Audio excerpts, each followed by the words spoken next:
Hola a todos, mi nombre es Ana Belén Pacheco, soy bioquímica especialista en perinatología.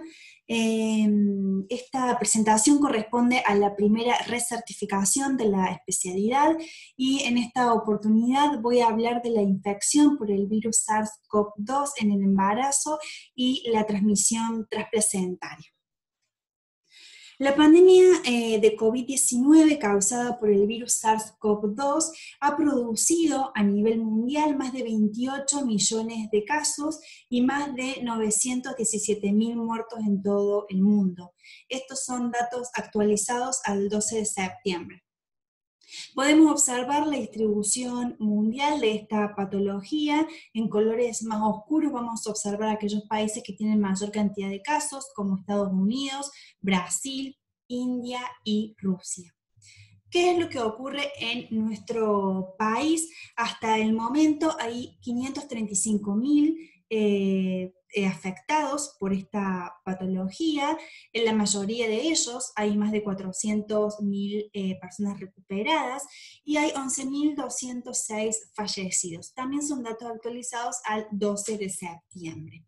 La mayor cantidad de casos tiene lugar en la provincia de Buenos Aires. Hay más de 300.000 casos en provincia de Buenos Aires y en Córdoba hay casi 20.000 casos.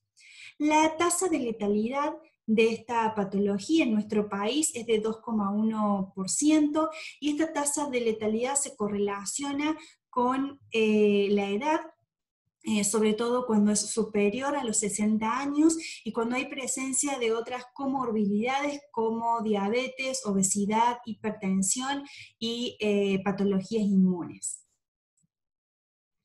Respecto a los afectados, la edad promedio es de 40 años, el 81,5% se encuentra entre 15 y 59 años y la distribución por sexo es bastante similar.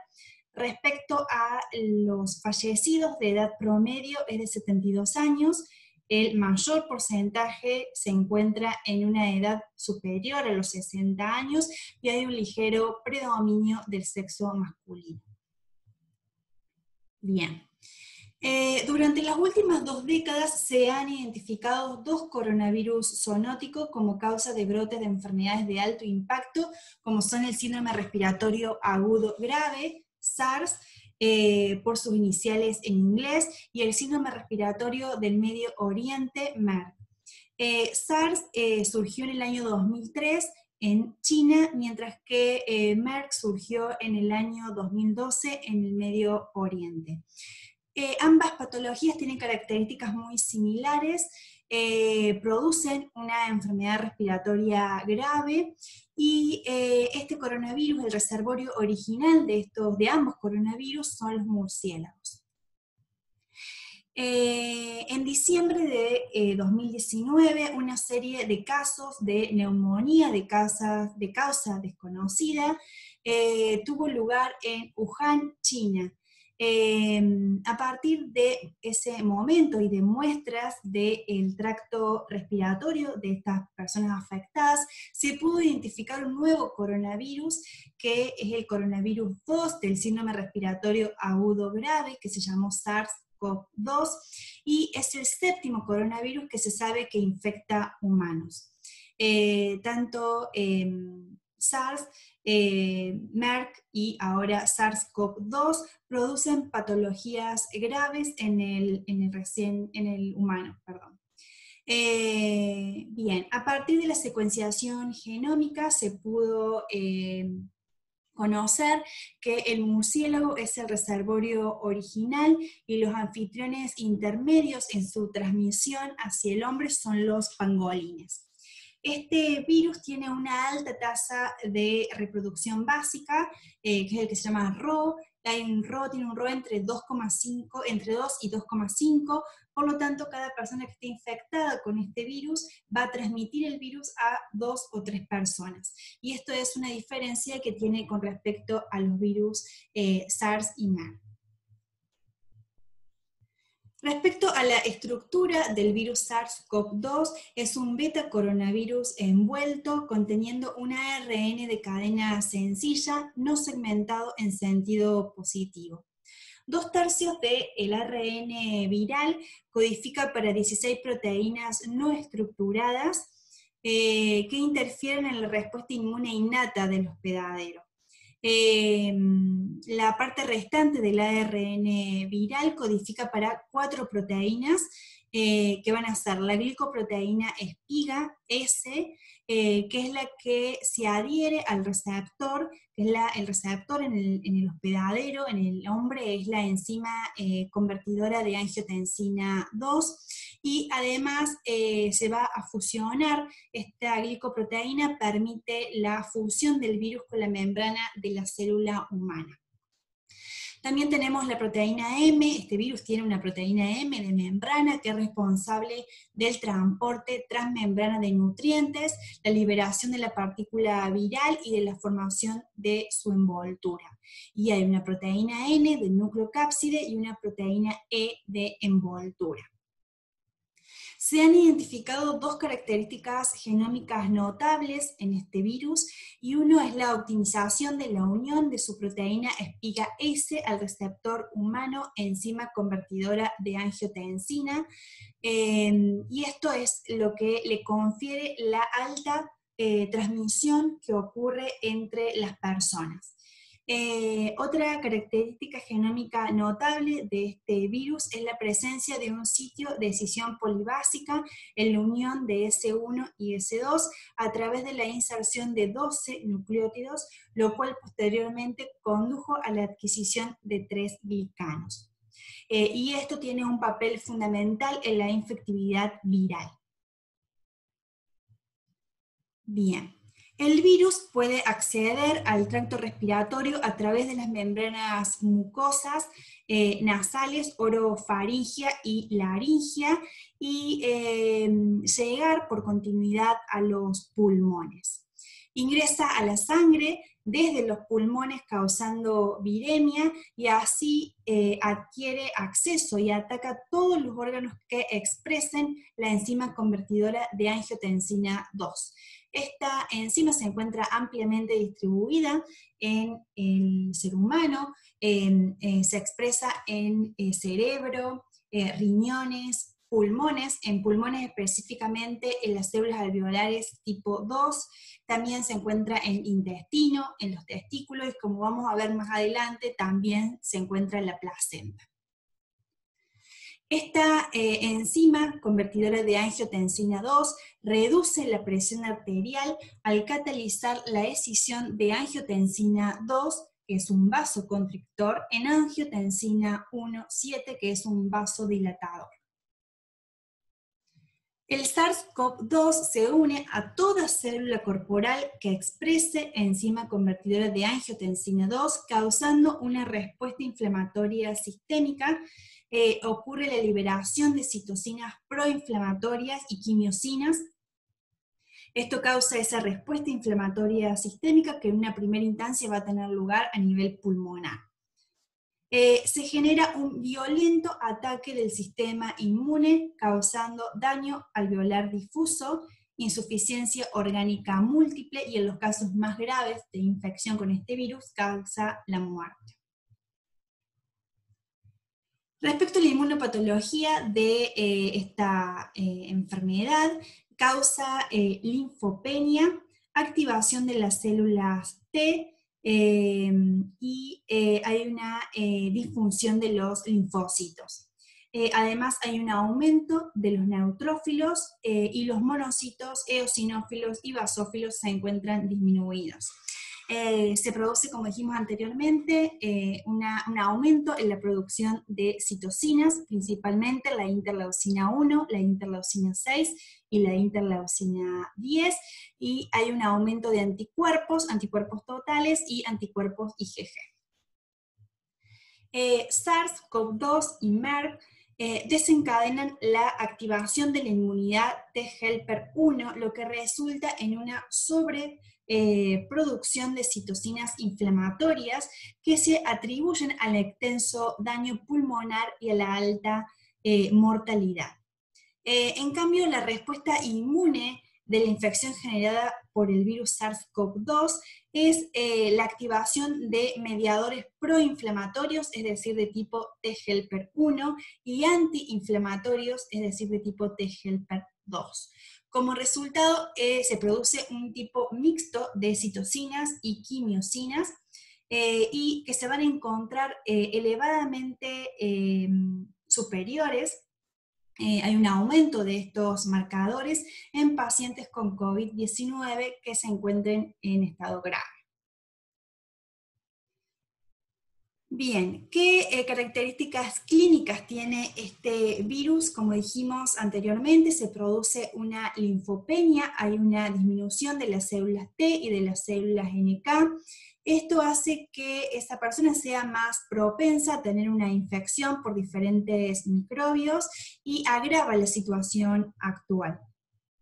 Además, hay una elevación de las citocinas proinflamatorias, principalmente de la interleucina 6, 10 y 1, y se produce una disfunción de múltiples órganos a nivel pulmonar. Se va a producir un síndrome de estrés respiratorio y insuficiencia respiratoria. A nivel hepático, daño hepático que causa aumento de transaminasas y el aumento de la gamma-glutamiltrapeptidasa.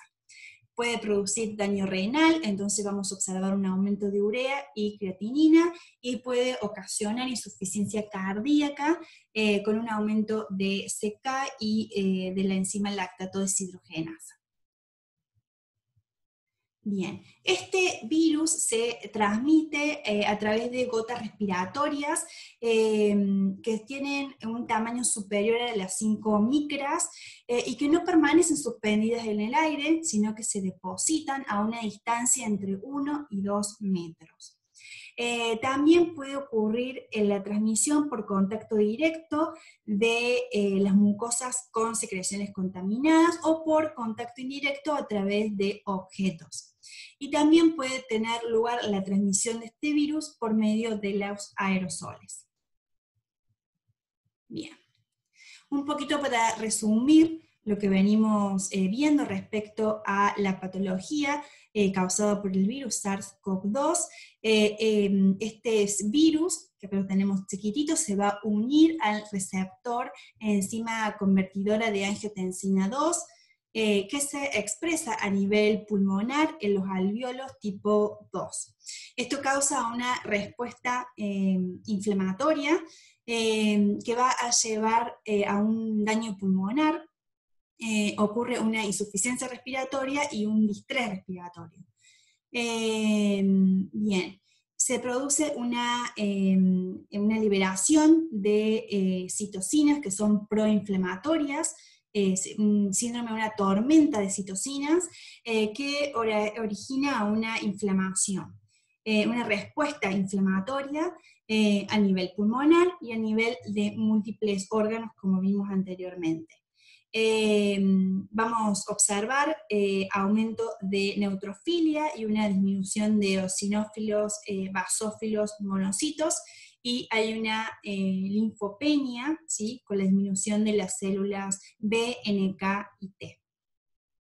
Bien, y acá también podemos observar los síntomas más comunes en esta patología, como son la fiebre, tos seca, fatiga, dolor de cabeza, náuseas, vómitos, diarreas.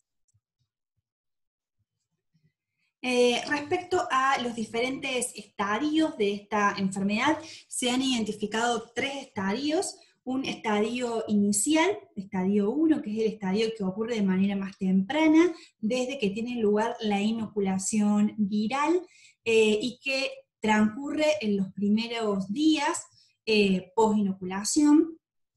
La mayoría de estos pacientes, o sea, de los pacientes que se encuentran en este estadio, cursan con sintomatología leve, como son fiebre, tos seca, diarrea, cefalea.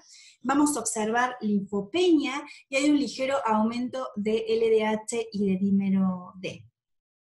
Tenemos un segundo estadio que es la fase pulmonar, que a su vez tiene 2 subestadios, un estadio sin hipoxia y un estadio con hipoxia, donde se origina una respuesta inflamatoria a nivel pulmonar, donde vamos a observar disnea, hipoxia, neumonía, ¿sí? La mayoría de los pacientes que ingresan a esta fase van a requerir una asistencia, van a ingresar a una unidad de cuidados intensivos, y hay un aumento marcado de las transaminasas.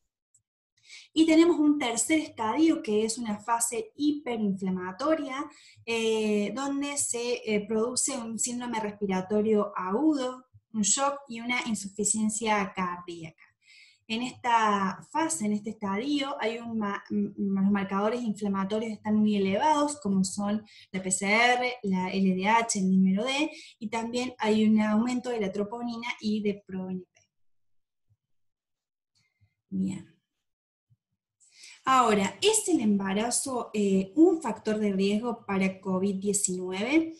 Este es un artículo publicado en junio del 2020, donde llegan a la conclusión, a partir de los datos reportados hasta ese momento, que las mujeres embarazadas tienen más riesgo de contraer COVID-19 debido a su sistema inmunológico debilitado. Los estudios demuestran que COVID-19 se caracteriza por una reducción de los linfocitos y un aumento de las citocinas proinflamatorias.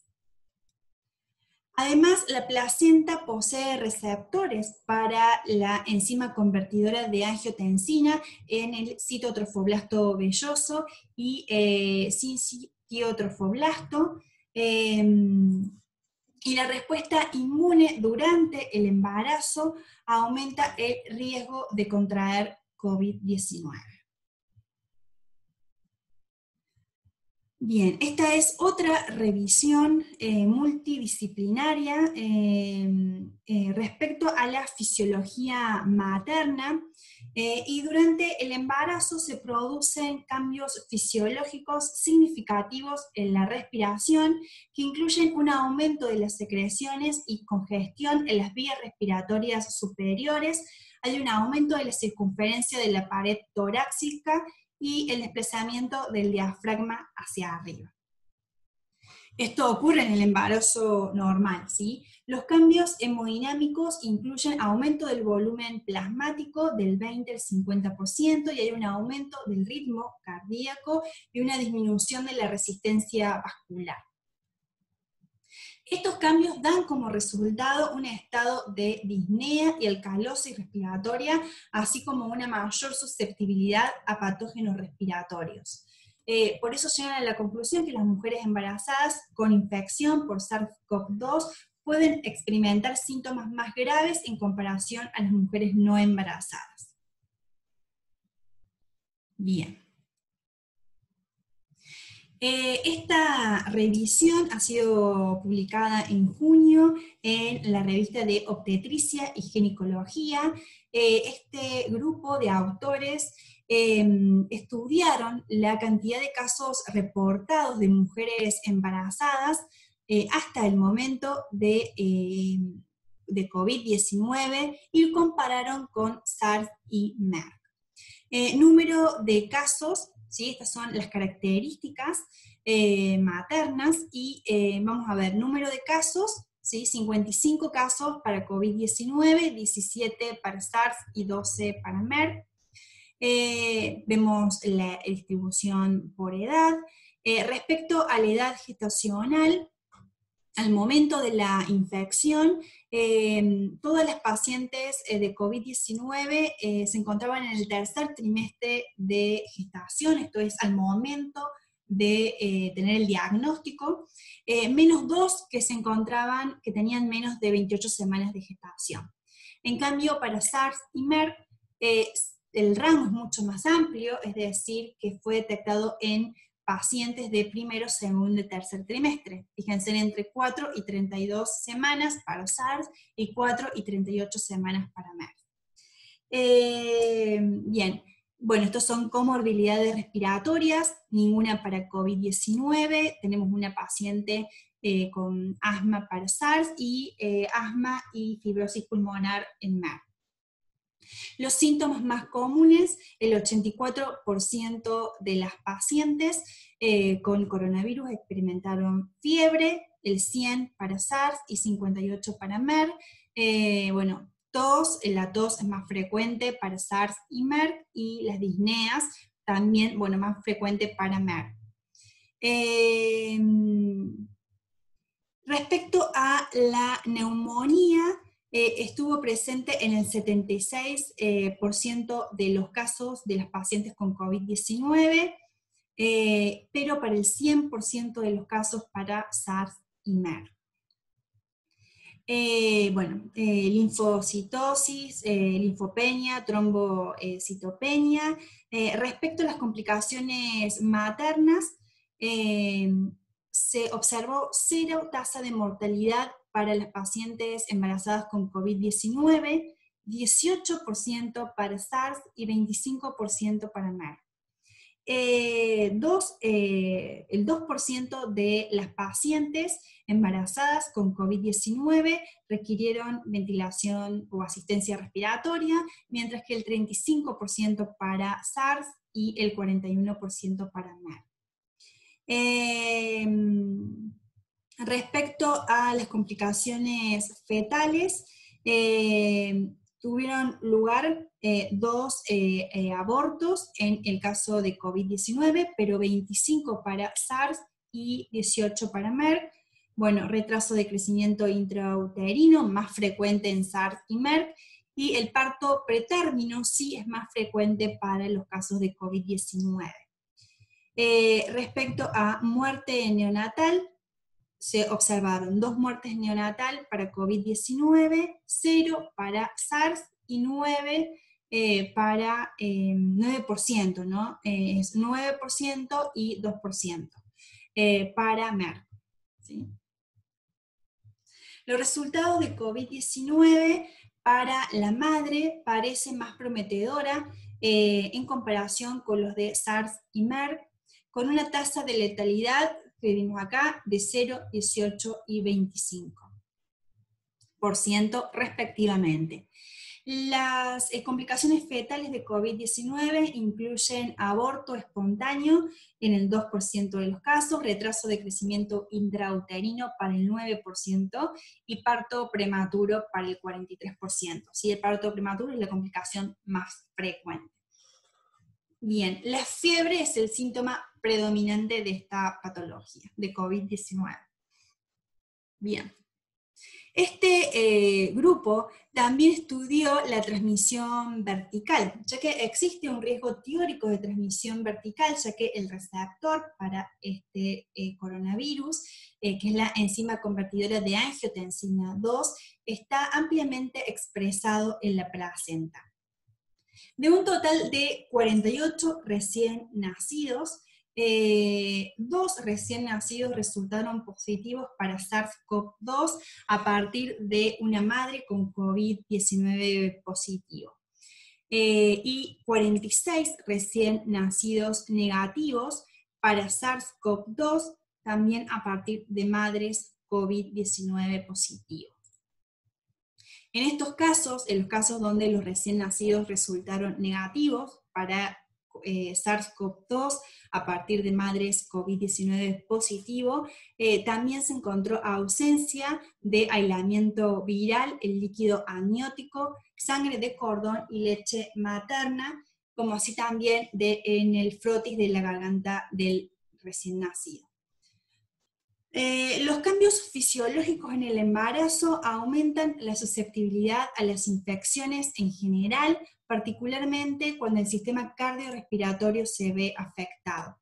En el embarazo hay un predominio del sistema T-helper 2 que protege al feto, pero que deja a la madre más vulnerable a las infecciones virales, que son contenidas de manera más efectiva por el sistema T-helper 1. Bien, embarazo COVID y los mecanismos de daño vascular. lo que podemos observar es la expresión de o dónde se encuentra la enzima convertidora de angiotensina 2 a nivel pulmonar, en corazón, en riñón, en intestino, en la placenta y células endoteliales. La enzima convertidora de angiotensina 2 permite la conversión de la angiotensina 1 en angiotensina 2 y de la angiotensina 2 en angiotensina 1,7. La angiotensina 2 es un vasoconstrictor, mientras que la angiotensina 1,7 es un vasodilatador, es un antitrombótico y antiinflamatorio.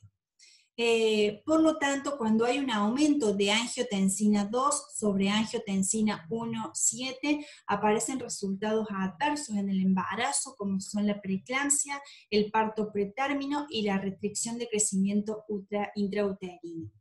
En el embarazo hay un aumento del sistema renina, angiotensina, aldosterona, y también hay un aumento en la expresión de la enzima convertidora de angiotensina 2. Esto es para favorecer la vasodilatación y de esta manera el crecimiento fetal. Bien, hay una mayor expresión del receptor enzima convertidora de angiotensina 2 durante el embarazo, por lo tanto esto puede aumentar el riesgo de infección por el virus SARS-CoV-2. Pero ¿qué es lo que ocurre? La unión del virus del virus a esta enzima provoca su regulación negativa y puede aumentar la angiotensina 2 en relación con la angiotensina 1,7, favoreciendo así la vasoconstricción. Por lo tanto, una de las principales complicaciones de una madre infectada con COVID-19 puede ser la preeclampsia, el parto pretérmino y la restricción de crecimiento intrauterino.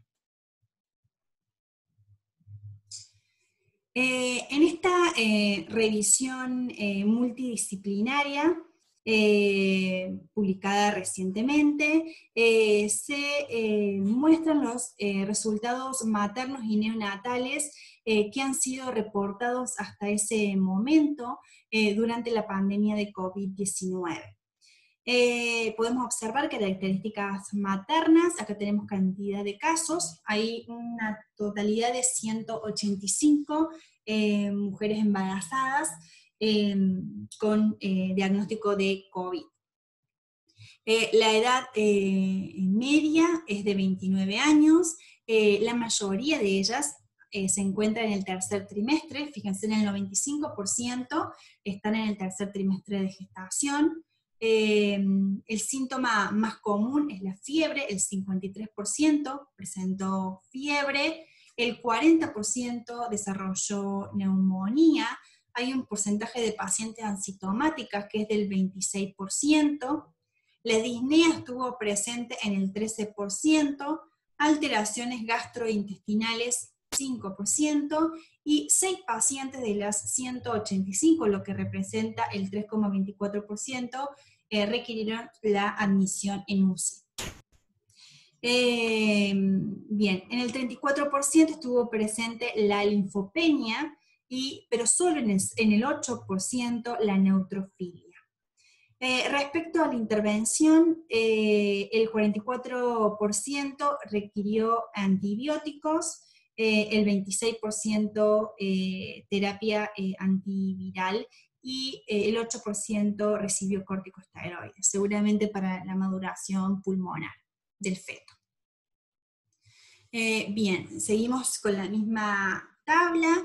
Respecto a las comorbilidades obstétricas, 6 pacientes de 182 presentaron hipertensión, 4 desarrolló preeclampsia, 11 de 182, o el 6%, desarrollaron diabetes gestacional, 7% ruptura prematura de membrana.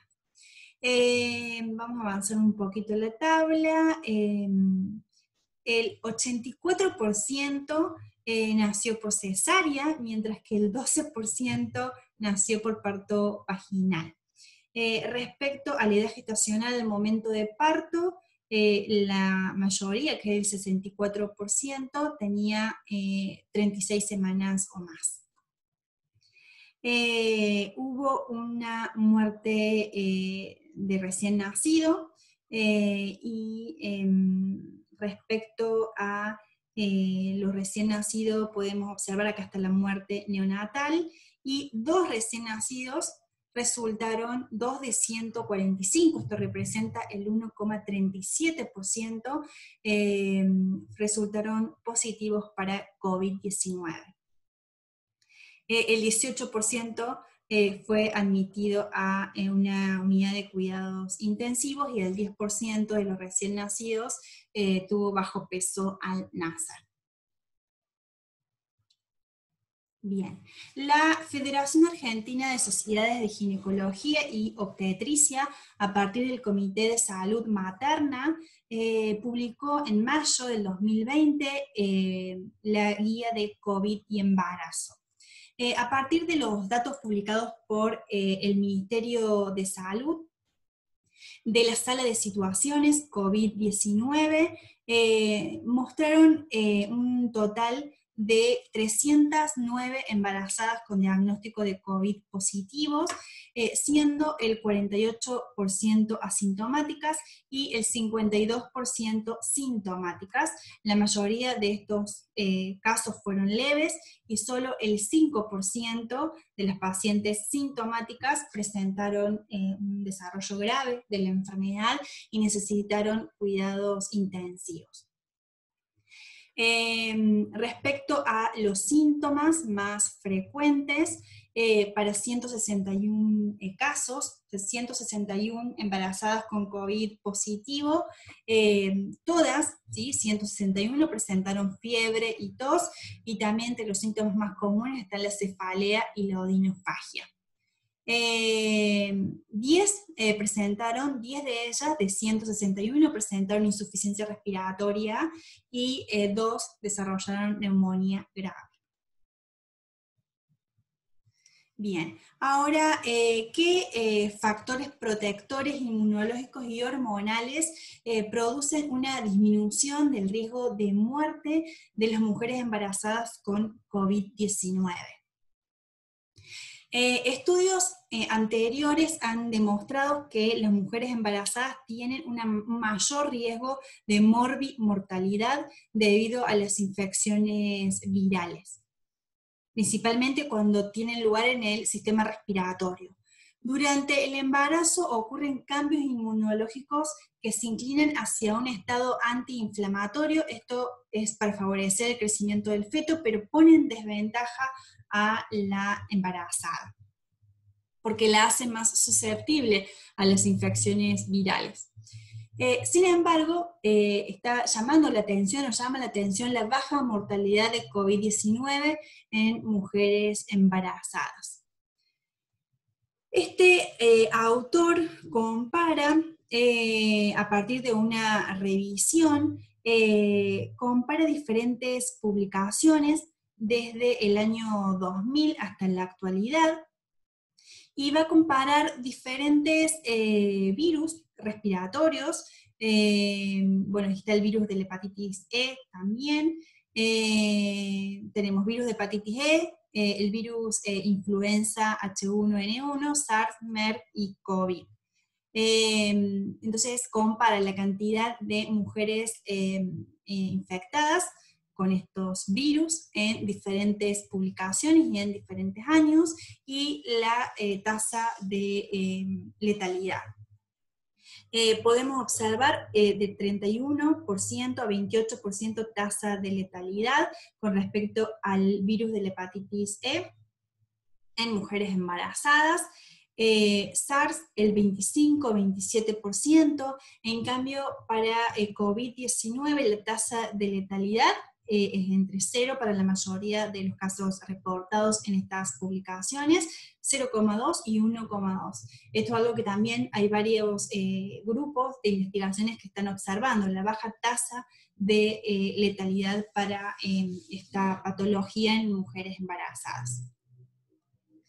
La tasa de infección de COVID-19 en mujeres embarazadas no es diferente a la de la población general. Sin embargo, la enfermedad grave debida a la infección por el virus SARS-CoV-2 es poco común. Ahora, ¿cuáles son los cambios inmunológicos inducidos por el embarazo que favorecen la respuesta antiinflamatoria y que van a llevar a una menor mortalidad materna? El embarazo tiene un cambio trifásico de respuesta inmunológica, es proinflamatorio en las primeras etapas del embarazo para que tenga lugar la implantación, pero es antiinflamatorio durante el resto y la mayoría del embarazo, y es proinflamatorio en el periodo periparto y posparto. El estado proinflamatorio se caracteriza por un dominio de la inmunidad de tipo T helper 1, lo que resulta en la sobreproducción de citocinas proinflamatorias.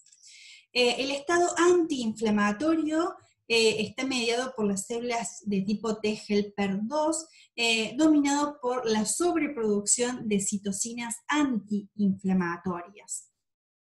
Ahora, en la patología de COVID-19 ocurre una activación paralela de la inmunidad de tipo T helper 1 y T helper 2. ¿Y esto qué es lo que ocasiona? Esta patología COVID-19 puede no conducir a una profunda tormenta de citocinas proinflamatorias en mujeres embarazadas que ya tienen inmunidad de tipo T helper 2 dominante. Además, durante el embarazo hay un aumento de la interleucina 10 y esto favorece el estado antiinflamatorio. Además, la interleucina 10 tiene acción antifibrótica en los pulmones y otros tejidos al suprimir la inmunidad de tipo T helper 1. La interleucina 10 mejora la supervivencia de las células B y la producción de anticuerpos, lo que es beneficioso para equilibrar la inmunosupresión y la inducción. Por lo tanto, se dice que la interleucina 10 probablemente proteja del COVID-19 a la mujer embarazada. Bien. Respecto a la transmisión materna del virus SARS-CoV-2 al recién nacido y las posibles rutas de transmisión, esto es una revisión sistemática publicada en junio del 2020, en el que se recolectaron los datos de 666 recién nacidos de mujeres con COVID-19 confirmado, de los cuales el 4%, es decir, 28 de 666 recién nacidos fueron positivos para COVID-19. De estos pacientes, de estos recién nacidos positivos para COVID-19, 8 resultaron positivos de 292 neonatos que nacieron por vía vaginal, mientras que 20 fueron positivos de 374 recién nacidos que nacieron por cesárea. Además, 7 fueron amamantados de estos positivos, ¿no? 7 fueron amamantados, 3 fueron alimentados con fórmula, 1 recibió leche materna extraída y 17 neonatos no se informó el método de alimentación. Por lo tanto, la infección neonatal por COVID-19 es poco común y la tasa de infección no es mayor cuando el bebé nace vaginalmente, cuando recibe leche materna o si permanece con la madre después del parto. En este trabajo, este grupo de investigadores evaluaron la presencia del virus SARS-CoV-2 en la leche materna a partir de 18 mujeres infectadas. Este trabajo tuvo lugar en Estados Unidos y se publicó en junio de este año. Bien, se analizan 64 muestras seriadas de leche materna de 18 mujeres infectadas con SARS-CoV-2. Se recolectaron muestras de leche materna antes y después de que las mujeres tuvieran una prueba PCR positiva para el SARS-CoV-2 y todas, menos una, presentaba enfermedad sintomática. Una sola de las 64 muestras de leche materna tenían ARN del virus SARS-CoV-2 detectable mediante la técnica PCR. Este caso de leche materna positiva fue cultivada y ese cultivo viral fue negativo. Y el ARN del virus SARS-CoV-2 no representa un virus con capacidad de replicación, esto es referido a la muestra de leche materna, y la leche materna en sí misma probablemente no sea una fuente de infección para el bebé. Los autores señalan a que deberían realizarse más investigaciones en este sentido para para tener datos que puedan aportar más información. Respecto al COVID-19 perinatal en América Latina, este es un trabajo publicado en la revista Panamericana de Salud Pública recientemente, donde se reportaron 86 mujeres embarazadas con COVID-19 confirmadas en 7 países, que son los que forman parte de esta red panamericana pública, como es Argentina, Colombia, Ecuador, Guinea Ecuatorial, Honduras, Perú y República Dominicana, ¿sí? 86 mujeres embarazadas en 7 países. 59 embarazadas no presentaron síntomas, fueron asintomáticas, mientras que 27 presentaron síntomas. De las pacientes que presentaron síntomas, 24 presentaron sintomatología leve o moderada, 6 ingresaron a UCI, de estas 24 que tuvieron sintomatología leve o moderada, 6 requirieron ingreso a UCI, y 3 presentaron síntomas respiratorios graves, de las cuales 2 recibieron asistencia respiratoria mecánica. El 62% de los partos fue por vía vaginal y el 38% fue por cesárea. El 81% de los embarazos fueron de término, y en el 95% de los casos no se permitió el ingreso de la pareja o de un acompañante a la sala de partos ni durante el puerperio. A todos los recién nacidos de estas 86 madres se les realizó PCR entre las 16 y 36 horas de vida, y en 6, ¿sí?, en 6 recién nacidos el resultado del hisopado fue positivo. En 6 del 86, por lo tanto eso corresponde al 7%.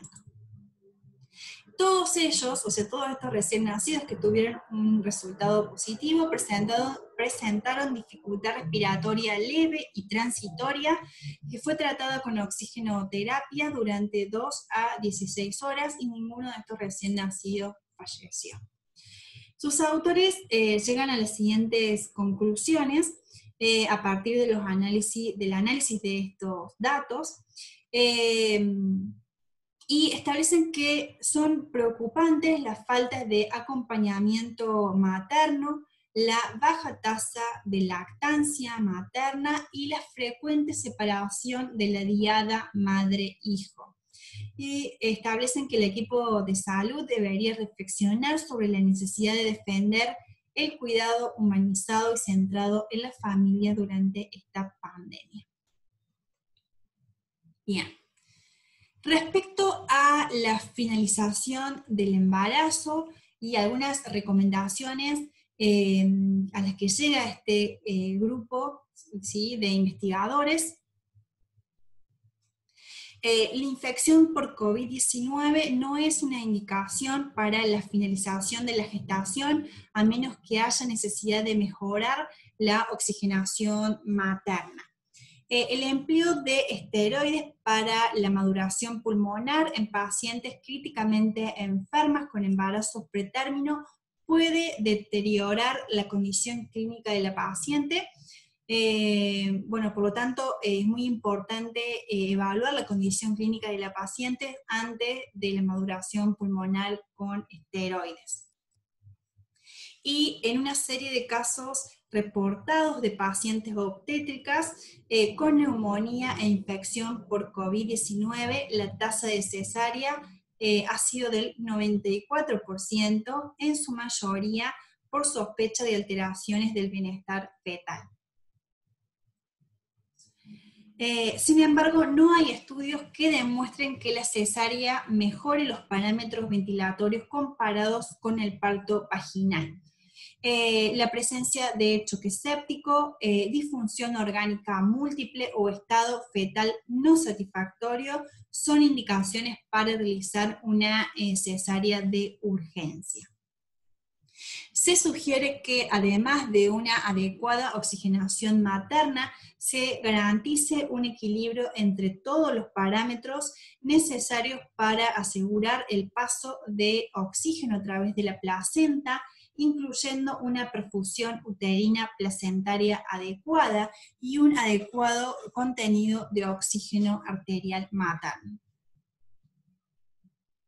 Y por último, ya para ir terminando la presentación, vamos a ver un poquito de las recomendaciones para la atención de embarazadas y de recién nacidos en el contexto de la pandemia.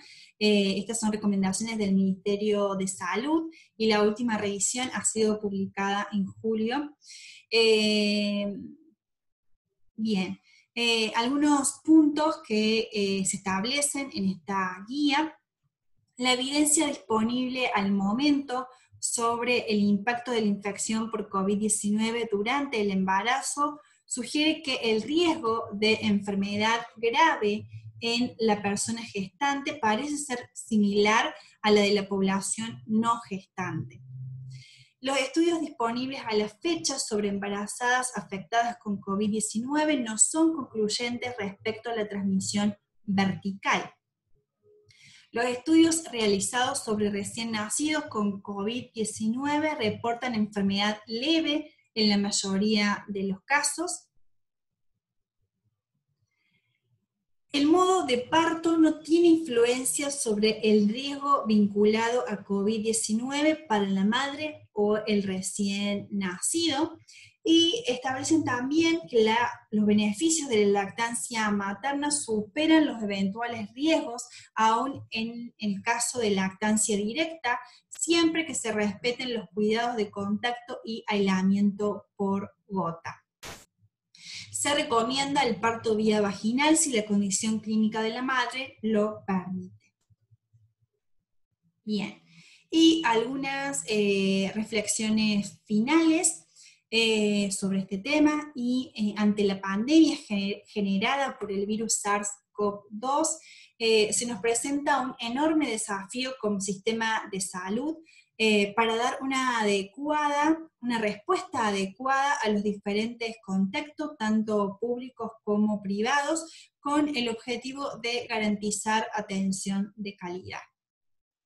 Tanto la Organización Mundial de la Salud como las sociedades científicas recomiendan continuar con los controles prenatales en forma habitual, ya que la evidencia demuestra que el control prenatal adecuado disminuye las complicaciones maternas y neonatales. Aunque se han reportado casos de transmisión vertical, los datos recientes refuerzan que la transmisión vertical parece ser poco común y el impacto para el recién nacido aún no ha sido determinado de manera contundente. Muchos de los investigadores llegan a la conclusión que se requieren aún más investigaciones sobre la transmisión vertical. Bien, eso es todo. Muchas gracias.